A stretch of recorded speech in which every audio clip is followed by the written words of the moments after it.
Hey, what's up, everybody? This is Dave Chappelle saying I believe in Preacher Morris. Go check him out. I love this brother. I can't hate on him. A lot of Muslims, they do take shots at Trump, and I am one of them. But he's made me a better Muslim in a lot of regards. He's made me a better Muslim. Let me tell you how. In previous years, when Preacher Morris would get upset or frustrated, this is family, I'm going to tell you, I would use profanity to express myself. I'm not alone. But with Trump, I no longer use profanity. In fact, I replaced all my bad words with the word Trump. I lost my keys, I was like, oh, Trump. I hit my foot on the bed, bam, I was like, ooh, Trump. Boy, I lost $100. I yelled out, Eric, that's the son of a Trump.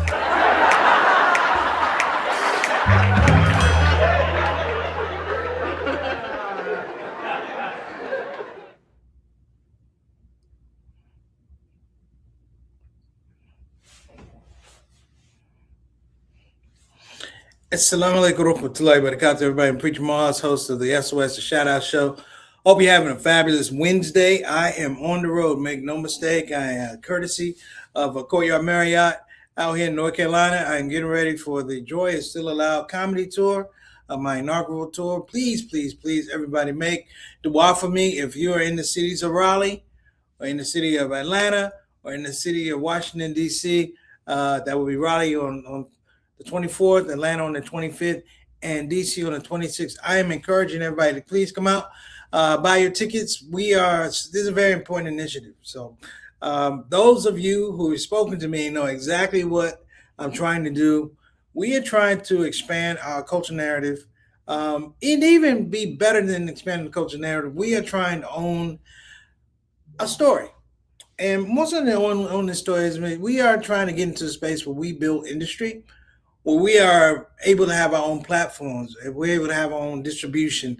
And so this is a part of it. So I want to thank everybody that's been supporting me up to so far. I want to give a shout out to Kismet Events. You guys have been doing a tremendous job. I want to give a shout out to everybody in Atlanta. I want to give a shout out to Raleigh, DC. When you do these things, it's very organic.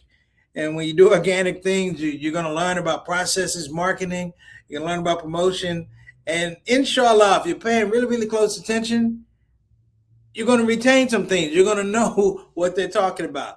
And my hope is that this tour is 1, successful, 2, far-reaching, 3, has some meaningful benefits to the community. So let's get into our topic today. Our topic today is Imposter Syndrome Strikes Again.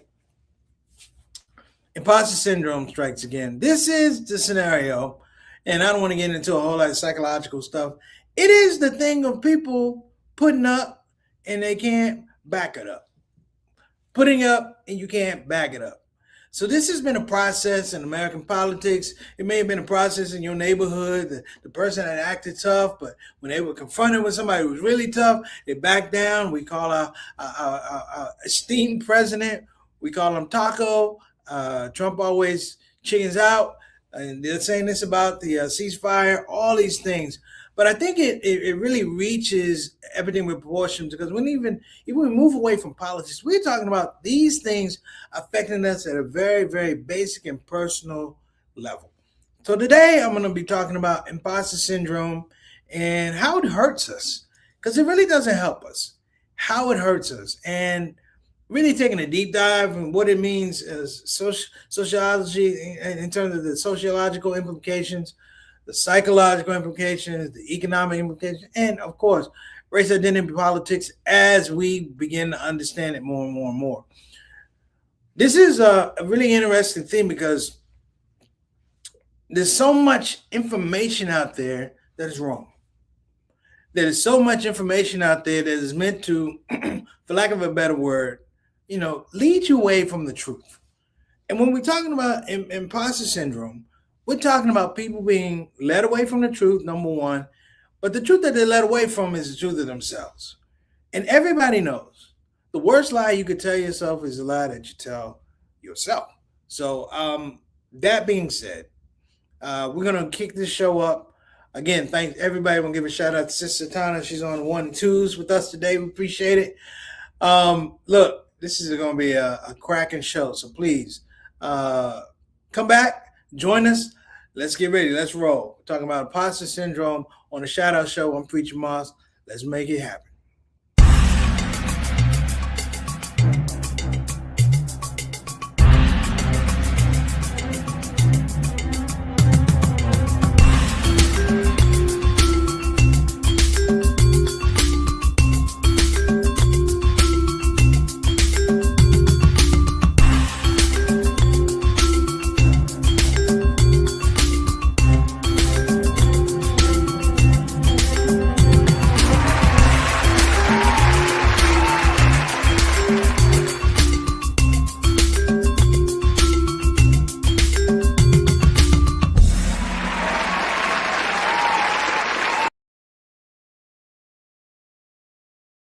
I want to come to the halal comedy show. Why can't I come? Muslim ban.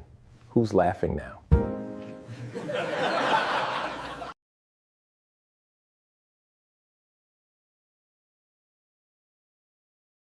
Folks who are in Instagram land, we got Aisha from Wells. Shout out to Wells.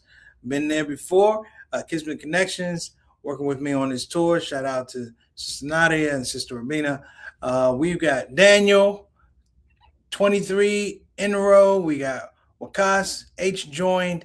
We have Permissible Laughter because Sister Satana. Big Ak Kareem has joined us.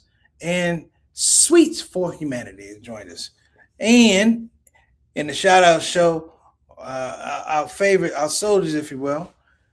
Let's go ahead and give a shout out to Brother Altaf Rashid. Wa alaikum assalam wa rahmatullahi wa barakatuh. One of our day ones, we call him the Canadian envoy to the show, Mr. 6 o'clock straight up shakedown. Good to see you.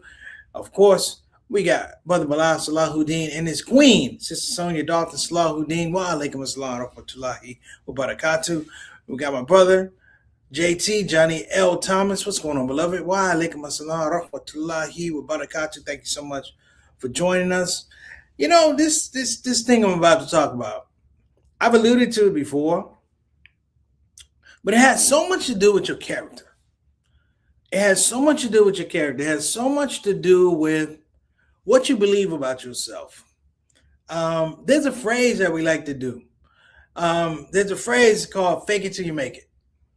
Now that phrase, fake it till you make it, means that you are learning in a process and you're doing, and you're faking, but you're trying to learn. The imposter syndrome, that we talk about, it's not fake it till you make it. It's fake it till people figure out that you're faking. And at that point in time, you lose trust, you lose credibility. And I really see a particularly difficult rollback from people who involve themselves in that.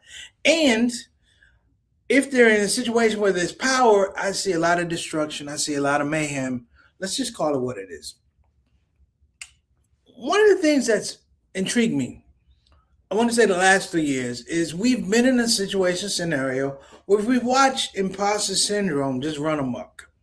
And when I say run amok, what I mean is we have people who normally wouldn't be in that position that they're doing, normally wouldn't act that way, because they feel like they have cover. They feel like there is a bigger facade that they can attach themselves to that gives them power, identity, and in many cases, entitlement. You know, I've said this before, but a lot of our politicians engage in high levels of sophisticated and intricate practices of imposter syndrome. We always seem to find out the flaws of these people when they're in positions where the flaws affect us. We also find out that the tendencies or the shortcomings of these people. And in any other situation, you can admit a flaw or a shortcoming. But if you're involved in this whole thing of being an imposter, just think of the word imposter. Think of the word imposter. The word imposter means, they are faking. They're giving you a facade and they are around you. Okay? They are around you. If I disagree with you vehemently, at least I've identified with somebody. I've identified myself as somebody that disagrees with you. It's not about not liking you. I've put myself out there. I've laid my cards on the table. I'm being transparent, saying I don't like this policy. I'm not even like you, but at least I'm transparent. You know where I stand in a conversation, right? You know where I stand in a relationship. The imposter thing says, listen, if that person likes oranges and you don't like oranges, act like you like oranges. If that person doesn't like fruit, act like you don't like fruit. And what it comes down to is there's no centering of this character. There's no centering of this soul. And what we see playing out over and over and over again in our politics and now permeating down to the everyman level. Someone asked me, what is MAGA? I said, MAGA is a breeding ground, a housing for imposter syndrome at its highest level. This imposter syndrome infiltrates everything from wellness, how you care about people, all the way to religion, how you see God. Trump recently, you know this, he recently put out an AI generated picture where it looked like, here we go, it looked like he thought he was Jesus. Let me say it again. It looked like he was Jesus. Now, he really made it. He said, I wasn't Jesus. I wanted to make it look like I was a doctor. I know what a doctor looks like, and I know what Jesus looks like. If you got a stethoscope and some pins or something like that and a white coat, that's what a doctor looks like. You put on a robe, with a long flowing robe with angels in the back, you're not a doctor. You think that you're Jesus. Now, why am I saying that? Because somewhere, somehow, this gentleman has talked to somebody. Someone has told him, it's okay, Donald, you could be Jesus if you want to. And why can't he be Jesus if you want him? Because all these other people are imposters thinking that they're angels. And you can see where they've created this whole scenario whereby, one, they can't be wrong. Two, if they do wrong, it's only because you've done something wrong and they're victims. The lie has to justify the victimhood. Let me explain even further. The whole plight of Zionism here in America is the fact that imposters want to be the aggressor and they want to be the oppressed. You can't do both. And the worst part about it is when you're an imposter as the oppressed, in your mind, you set the parameters of suffering. So when you see these things of bombings in Palestine and Lebanon, and you see all kind of acts of cruelty in Sudan and things like that, it's because people frame themselves as knowing. One of the things I've always tried to carry myself with is I learned the discipline of saying I don't know. I really work in mastering saying that I don't know.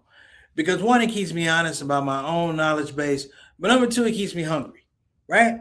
When you get to the point where you can't say, I don't know, it creates a scenario whereby you're getting into places where you need to know.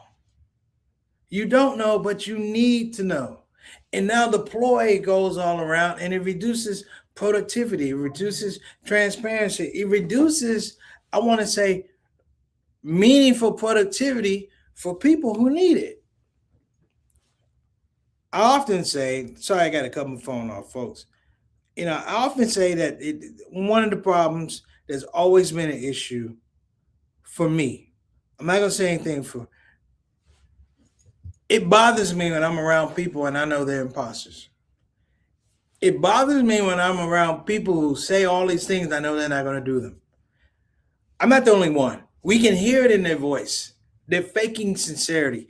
I know what you're talking about is not what you're going to do. And the ride that you have to go with, it's a horrible ride.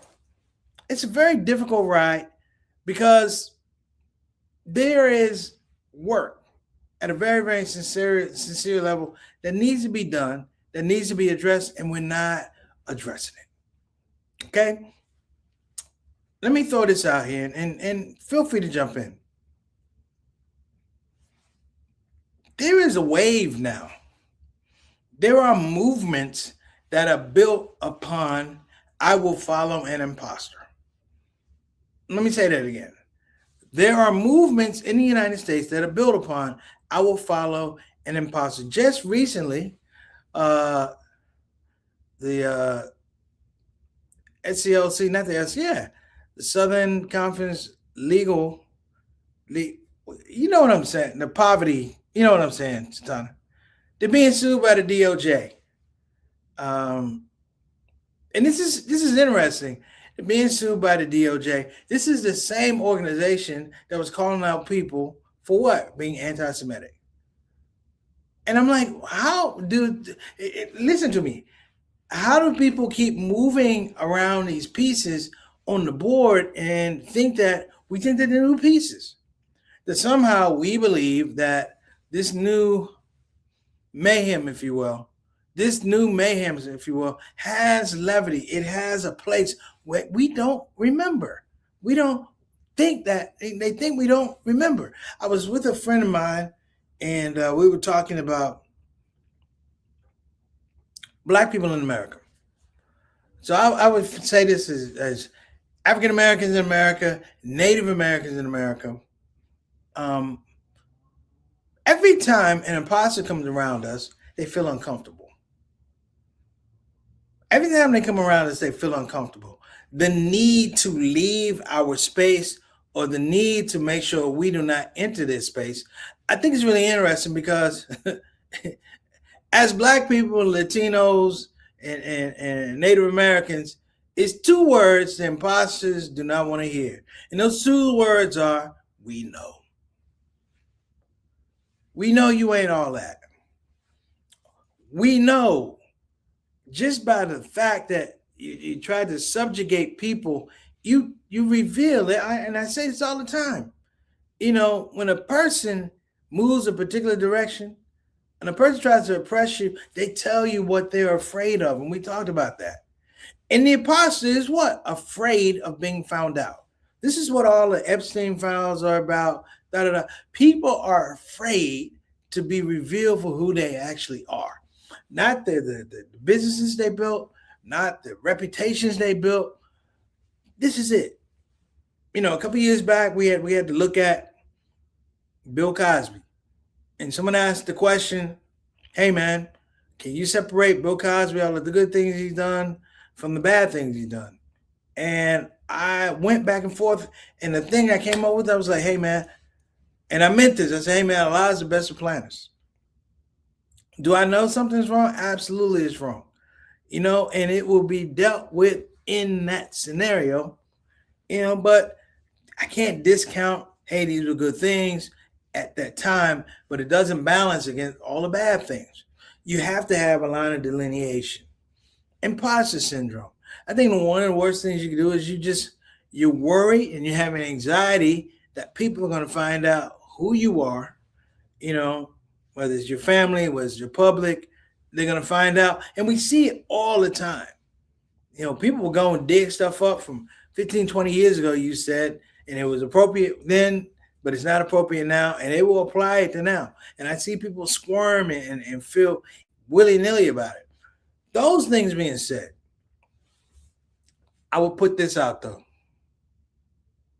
The real is this, and this is what separates the imposters for the people who are real and transparent. The people who are real and transparent understand something. Forgiveness. That they're not perfect. Forgiveness. That I don't always get it right. Forgiveness. I don't know all of the answers. Forgiveness. I did something to you. Forgiveness. You did something to me. This is something that the imposter cannot do. It's almost like the person who has to always be right. And that's the interesting thing about the imposter. They always have to be right. Well, they're putting out facades. They got to put out the correct facades, and it gets, you know, further and further away. You know, they talk about the aspect of a lot of these social influencers having mental health issues, had a lot of suicides, and you know what it comes from? You know, there's it was the thing that just came out. There was a lady named Emily Hart. She was a MAGA darling. Did you hear about this, Satana? Emily Hart, blonde head, big bosomed. She was very MAGA. God created intelligence, and then he created Democrats, and everybody was signing on to Emily Hart, and they were going on to her page and giving her money for merchandise and da-da-da. And people went all in, and it was just revealed that there's no Emily Hart. It was an AI in fact, it was a Gronk AI generated image that they were sending out, and people it wasn't even a white lady, Satana. It turned out to be a guy from India trying to get through medical school. You have people who were in love with this imposter. Guys that were doing God knows what, trying to reach this woman who really wasn't a woman. Proposing to a woman who really wasn't real. Scheming about how they could be in her good favor. Tied to every word she put out. And it was a false word. She was an extremely relevant example of imposters. So, and the funny part was the guy tried to do the same thing with the Democrats, but the Democrats, they didn't really go for the bait. All right. These things being said, because I don't want to run over, but these things being said say this about a society. We're very susceptible. We're very susceptible. I'll say this when I took my ShOUT. I can tell you the people around me when I took my ShOUT. Those people, and it's not them holding me accountable, it is that they have relationships. And having relationships is the things that when you're an imposter, you can't have a real relationship. Donald Trump is probably one of the most disconnected people I've seen in a long time. I see a man that's not really connected to anybody. He's miserable. You can have all the money in the world and you're still miserable. You can get everything you want and you're still miserable. And the worst part about it is tough talk requires tough action, and you can't do tough action, right? You're a great negotiator, but you're not really a great negotiator. I love the people, but everything you do is in direct contrast to caring about people. And we still sit here waiting for the man to pull his mask off. He's not pulling his mask off, America. That is his face. That is his face.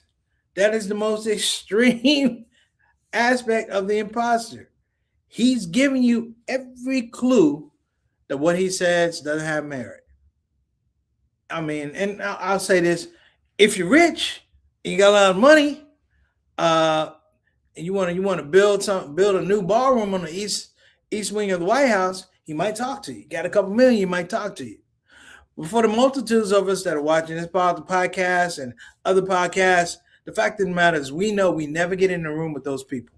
Isn't that scary? We never get in the room with the imposters who run around and kiss the ring in the behinds of other imposters.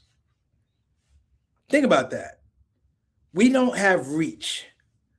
We don't have relevance. American politics is filled with imposters. Oh, I watched Gavin Newsom. Somebody asked Gavin Newsom, hey, you're going to run for governor. You're going to take AIPAC money.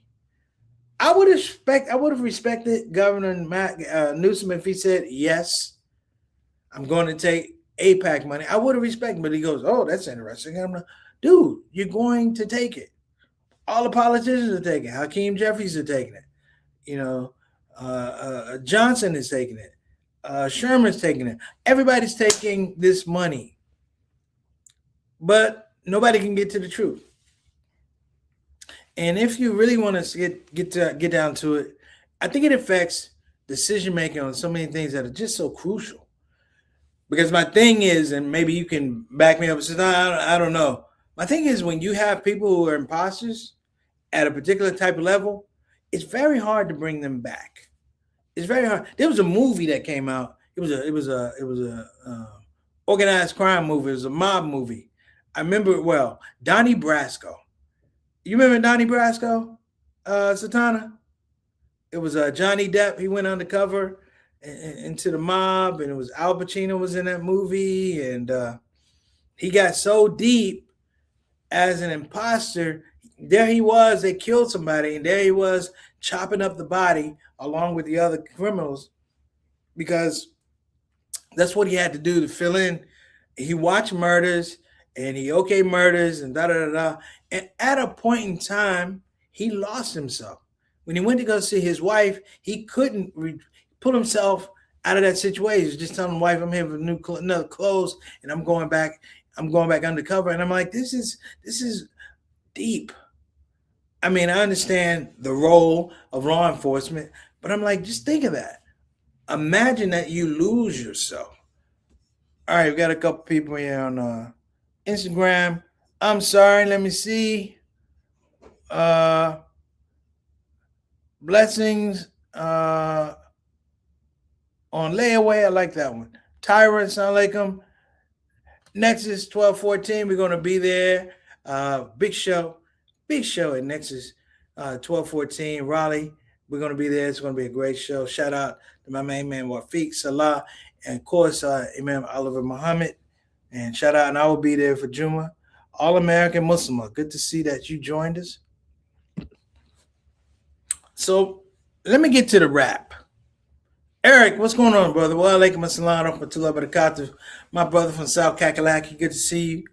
All right, my main man Jawad, all the way from Tucson, Alabama. Tucson, Arizona, man. I always talk about good brothers. That's a very good brother right there, man. Yeah, all right. Stand-up guy. Shout out Jawad. Peace and blessings to you and the family. You know we got to talk, man, just to catch up. So let me throw this out because the sun is going down. Let me throw this out. We have to do a much more concerted effort to not just stop imposter syndrome. We have to do a much more better job of acknowledging it and identifying it. Setting the parameters where people are not able to assume other identities and personas and avatars to do whatever it is they want to do. I mean, I say it right off the bat. It's sort of a weirdness when you can't be yourself. And I give it up. Even if you're not the greatest person, I can respect that. If you're not the greatest person, I can respect that, right? But if you're not the greatest person and you're trying to pretend or project to everybody that you are, it's problematic. You know, it is, I don't know the technical term for it, the scientific term for it, but I will use this term that the kids use. It's icky. It's very icky business. So with that being said, I would give a shout out to the people who are not engaged in imposter syndrome, to the people that keep it 100 or 95 or 85 as much as they can, to the people who love themselves enough that they go around to people and say, "Hey, man, these are my bumps and my warts, but I love myself." To the people who have these issues and challenges, but they haven't forgotten, 1, to love themselves, 2, to forgive themselves, 3, in the Muslim space, that Allah will forgive you too. So look, that's the show. I'm going to see you guys in Raleigh on Friday, see you in Atlanta on Saturday, see you in Washington, D.C. on Sunday. Thank you guys so much for your support. I will check you later. Assalamu alaikum wa rahmatullahi wa barakatuh. Stay away from that imposter syndrome. Take care. For decades, Muslim comedians have made people laugh, but we didn't own the stage, we didn't own the label, and we didn't control economics. That changes today. We're launching Permissible Laughter Records, the first independent Muslim-owned comedy record label. Your support funds the release of the Confessions of a Muslim Comedian comedy album and launches the Joy is Still Allowed comedy tour. Joy is still allowed, but ownership is required.